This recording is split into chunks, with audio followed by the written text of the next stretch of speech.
I'm 23 years old and I came to the United States when I was 6 years old. And I remember that my school was not bilingual, so I have to, deal with the fact that my dad wasn't here at that time because I remember coming to the United States just with my two sisters and my mom. The reason why we came to the United States is because my mom was diagnosed with cancer.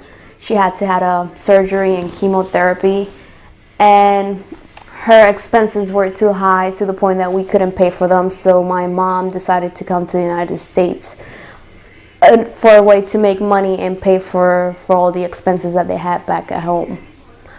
Being 6 years old and just pretty much getting picked on a lot because you didn't understand what they were saying. Half of the times I was just laughing because I thought that they were trying to make conversations with me.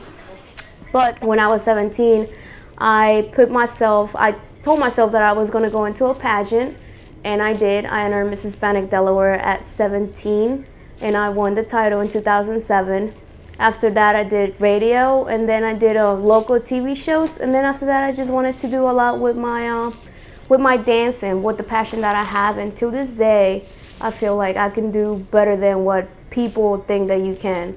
Like the whole thing of you're just Mexican, you're here to, work in a restaurant, that's not always true.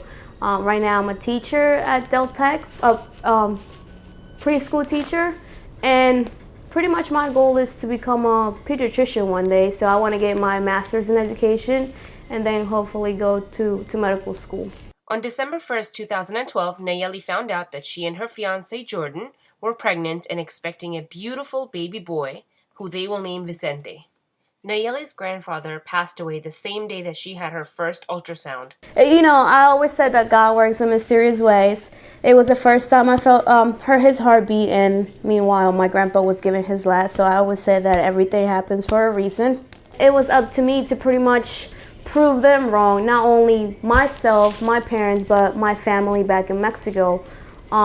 Our family is full of lawyers, doctors, and teachers. So, if you come to the United States and you have more resources that people in Mexico don't have, they expect you to do something better than that.